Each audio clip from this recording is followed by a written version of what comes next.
Good morning বন্ধুরা। আজকে হচ্ছে 2 ডিসেম্বর 2025। শীত পড়ে গেছে আর সকাল সকাল শীতের মধ্যে বেরিয়ে পড়েছি আমরা মায়াপুর ইস্কন ভ্রমণ করবো বলে।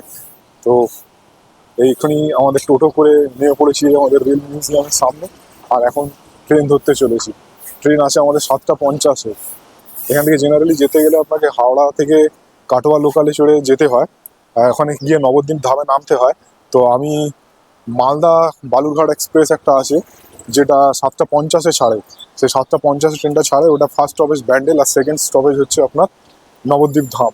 তো আমি বাবা মাকে নিয়ে যাচ্ছি, বাবা মার বয়স্ক মানুষ। আহ, এই এক্সপ্রেস ট্রেনটাতে টয়লেটের ফেসিলিটি আছে, সেই জন্যে একটু আমাদের সুবিধা হবে। আর সেই কারণের জন্যই এই ট্রেনটা বেছেছি। ওটা আপনার 9:27-এর মধ্যে পৌঁছে যাবে। তো ট্রেনটা কীরকম আপনাদেরকে গিয়ে দেখাবো। তো স্টেশনের কাছাকাছি চলেই এসেছি, চলুন বাকিটা আবার আপনাদেরকে আগে দেখাচ্ছি। তো ভেবেছিলাম ঠিকঠাক সময়ে পৌঁছাতে পারবো কিনা, কেননা বয়স্ক মানুষকে নিয়ে বেরিয়েছি, একটু তারা স্লো হয়ে যাচ্ছে। তো যাই হোক, 7:50-এ আমাদের ট্রেন, আর এখন ঘড়ির কাঁটায় বাজে আপনার 7:15। তো আমরা ঠিকঠাক সময়ের মধ্যে স্টেশনের চত্বরে পৌঁছে গেছি। তো এবার স্টেশনে দেখা যাক ভেতরে ঢুকে যে ট্রেনটা কোন প্ল্যাটফর্মে দিয়েছে। তবে এমনি অ্যাপে দেখাচ্ছে 12 নম্বর প্ল্যাটফর্মে দেবে। তো ভেতরে গিয়ে দেখা যাক কোথায় দিয়েছে আমাদের এখন। তো ট্রেন দিয়ে দিয়েছে আমাদের এখন 12 নম্বর প্ল্যাটফর্মে দিয়েছে 130-63 হাওড়া বালুরঘাট এক্সপ্রেস। তো আমাদের কোচ নাম্বার হচ্ছে S8। তো এখন যাই, ট্রেনও দিয়ে দিয়েছে, সামনেই আছে ট্রেন। এই যে ট্রেন দিয়ে দিয়েছে। তো এখনো ট্রেন ছাড়তে আপনার 10-15 মিনিট বাকি আছে। তো আমরা এখন আমাদের কোচ অব্দি পৌঁছাই। তো আমরা যাচ্ছি আস্তে আস্তে আমাদের কোচের দিকে। চারিদিকে সকালবেলা একদম হাওড়া স্টেশনের পূর্ণ ব্যস্ততা রয়েছে। ওটা আবার কি, তো ট্রেনে এখন উঠে পড়েছি। তো আপনি যেটা প্রথমেই বললাম যে এই ট্রেনে একটা বড় সুবিধা হচ্ছে যে এই ট্রেনে টয়লেট আছে। আর অন্যান্য ট্রেনগুলোতে যদি আপনি যেতে চান তাহলে এখান থেকে কাটোয়া লোকাল পাবেন হাওড়া থেকে। সেইগুলোতে কিন্তু কোথাও টয়লেট ফেসিলিটি পাবেন না, সেগুলো তো লোকাল ট্রেন। কিন্তু যদি বয়স্ক মানুষকে নিয়ে যাতায়াত করেন তখন এই ট্রেনটার দরকার পড়বে, তার কারণ হচ্ছে এটাতে টয়লেট ফেসিলিটি আছে। তো ট্রেন এখন আমাদের ছেড়ে দিয়েছে। এটাতে গেলে যদি কেউ হাওড়া থেকে যান তাহলে আপনাকে কাটোয়াগামী ট্রেন বা এই বালুরঘাট এক্সপ্রেসে চেপে যেতে হবে নবদ্বীপ ধাম। আর যদি কেউ শিয়ালদা দিয়ে যান তাহলে শিয়ালদা থেকে কৃষ্ণনগরগামী ট্রেনে চেপে নামতে হবে কৃষ্ণনগর। সেখান থেকে টোটোয় করে যেতে হবে ফেরিঘাট, আর ফেরিঘাট থেকে নদী পার করে মায়াপুর পৌঁছাতে হবে। তো ঘড়ির কাঁটায় এখন বাজে আপনার 9:45, আর আমরা চলে এসেছি এখন নবদ্বীপ ধাম স্টেশনে। 3 নম্বর প্ল্যাটফর্মে ট্রেন দাঁড়িয়েছে। আর এই 3 নম্বর প্ল্যাটফর্ম থেকে আমার পেছন দিকে যে ওভারব্রিজটা দেখতে পাচ্ছেন, ওটা টপকে আমাদেরকে এই 1 নম্বর প্ল্যাটফর্মের দিকে যেতে হবে। 1 নম্বর প্ল্যাটফর্মটা থেকে বেরিয়ে আমরা ওখান থেকে টোটো ধরে নেবো। ধরে নিয়ে যদি কারো কিছু খাওয়া দাওয়ার থাকে তাহলে ওখানে সেরে নিতে পারেন খাওয়া দাওয়া। আর তারপরে খাওয়া দাওয়া সেরে ওখান থেকে টোটো ধরে তারপর নবদ্বীপ ধাম কেউ ভ্রমণ করতে পারেন। আবার ওখান থেকে মায়াপুরের জন্য আপনারা ফেরিঘাটেও যেতে পারেন, গিয়ে মায়াপুর যেতে পারেন।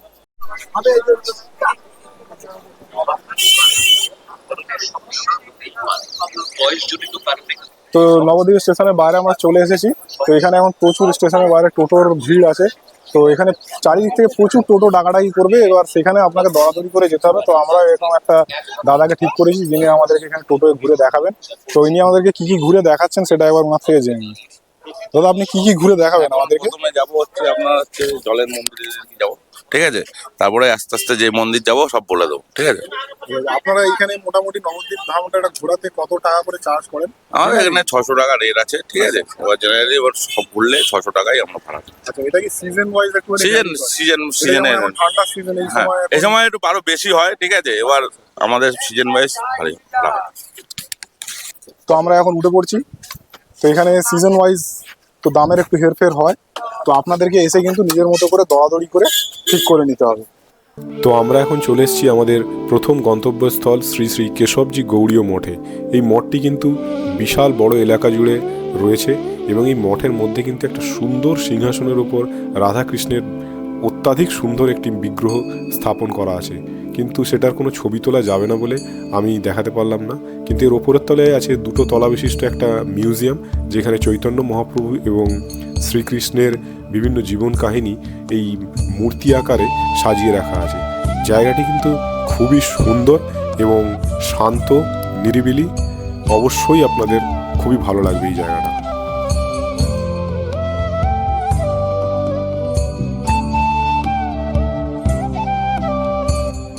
এরপর আমরা চলে আসি শ্রী চৈতন্য সারস্বত মঠ দেখার জন্য, যার আর এক নাম হচ্ছে জলেশ্বর মন্দির। এই মন্দিরটা সকাল 5টা থেকে দুপুর 1টা অবধি আর বিকালে 4টে থেকে রাত্রি 9টা অবধি খোলা থাকে।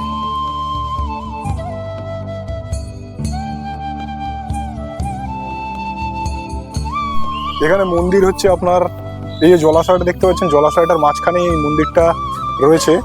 আর এখান দিয়ে দেখছেন যে রাস্তা কোথায়, রাস্তা কিছুই নেই। যখনই মন্দিরে পুজো দিতে হয় তখন এই নৌকা আছে, আর এই নৌকা করে মন্দিরে যায়, গিয়ে ওখানে গিয়ে মন্দিরে পুজো দেওয়া হয়।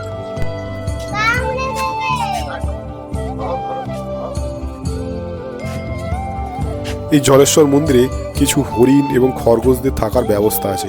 এখানে বাচ্চারা আসলে তাদের এগুলো দেখে বেশ ভালোই লাগে।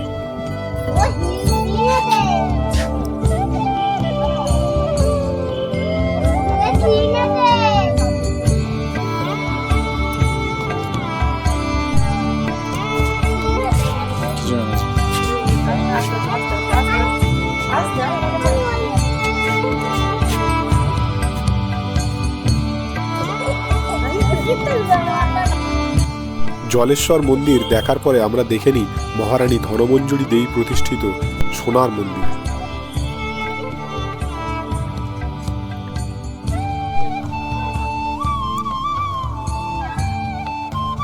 নবদ্বীপে কিন্তু ঘুরে বেড়ানোর জন্য প্রচুর মন্দির রয়েছে, আর এই প্রত্যেকটি মন্দির কিন্তু ঘন জনবসতিপূর্ণ শহরাঞ্চলে অবস্থিত।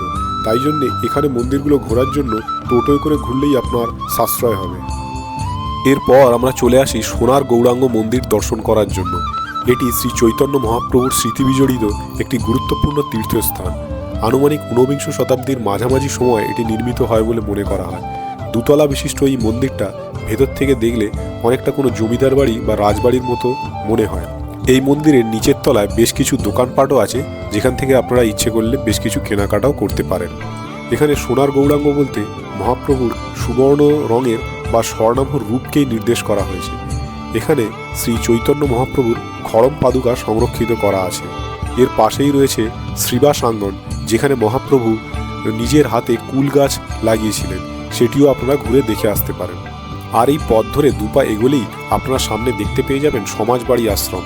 খুব সুন্দরভাবে সাজানো এবং অসাধারণ সুন্দর দেখতে এই আশ্রমটি মূলত শ্রী শ্রী রাধারমণ চরণ দাসদেবের সমাধিস্থল হিসাবেই খ্যাত। তবে এই আশ্রমের মধ্যে আপনি অনেক ছোট ছোট মন্দির দেখতে পাবেন, সেগুলো আপনারা দেখে নিতে পারেন।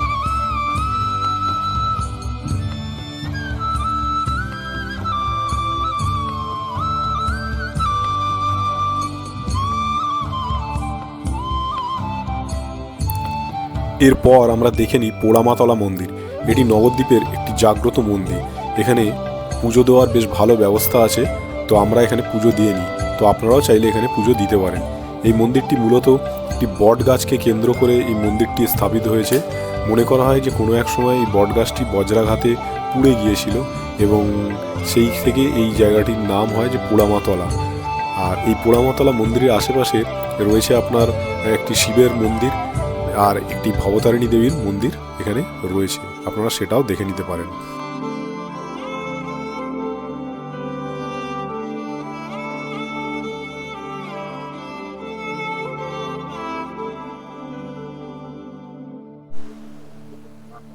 এই এবার আমরা চলে এসেছি শ্রী চৈতন্য মহাপ্রভুর জন্মভিটাতে।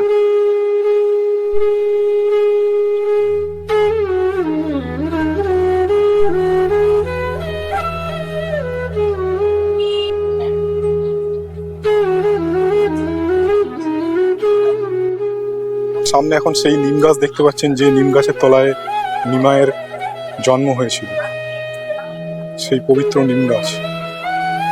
আজ কয়েকশো বছরের পুরনো এই নিম গাছ এখনো অক্ষত হয়ে দাঁড়িয়ে আছে।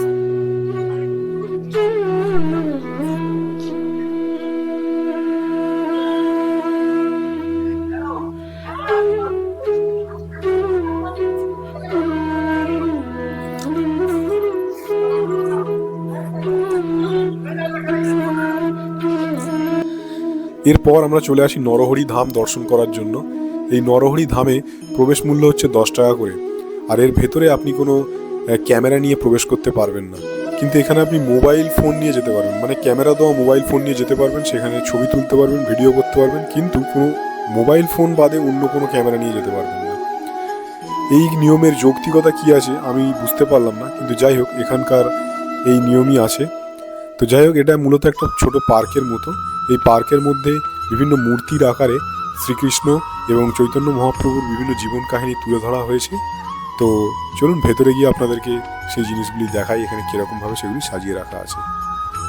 ঢোকার মুখের পথে একটা কৃত্রিম গুহা টাইপের বানানো আছে, যার মধ্যে দিয়ে আপনাকে হেঁটে যেতে হবে। এই জায়গাটা বেশ ভালোই, হেঁটে যেতে বেশ ভালোই লাগবে। আর যখন আপনি এই গুহার ভেতর দিয়ে হেঁটে গিয়ে শেষ প্রান্তে পৌঁছাবেন, শেষ প্রান্তে গিয়েই আপনি পাবেন একটা বড় জলাশয়, যেখানে প্রচুর মাছ ঘোরাফেরা করছে।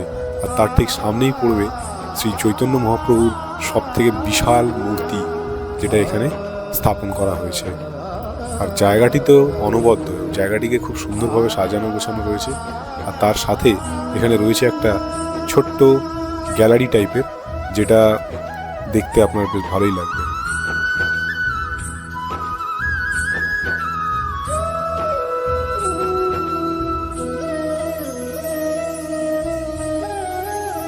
এখানে গোপাল দোল খাচ্ছেন দেখে আমরাও সকলে মিলে একে একে গোপালকে দোল দিতে আরম্ভ করি, এবং লাইন দিয়ে সবাই মিলে গোপালকে দোল দেওয়ার পরে আমরা বেরিয়ে পড়ি আমাদের পরবর্তী গন্তব্যস্থলের দিকে।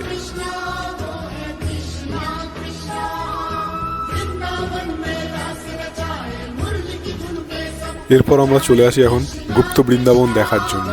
এই গুপ্ত বৃন্দাবনের এন্ট্রান্স ফিও কিন্তু 10 টাকা করে, 10 টাকা দিয়ে টিকিট কেটে আপনারা দেখে নিতে পারেন গুপ্ত বৃন্দাবন।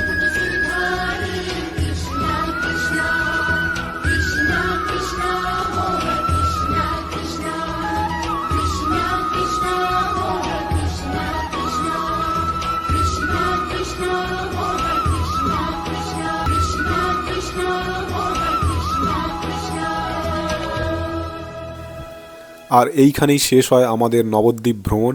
আর আমরা টোটোয় করে পৌঁছাই নবদ্বীপ ফেরিঘাটের কাছে। সেখানে গিয়ে আমরা একটা মিষ্টির দোকান থেকে নিয়ে নিই নবদ্বীপের বিখ্যাত লাল দই আর রসমালাই। এবার খেয়ে দেখি এটা কেমন খেতে।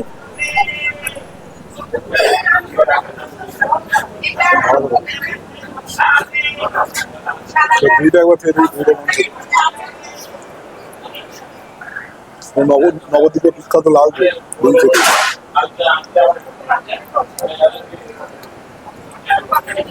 ভালো খেতে, তবে এর থেকেও টেস্টি দই আমি এর আগেও খেয়েছি, তো এটাও ভালো খেতে, এটা খারাপ খেতে নয়।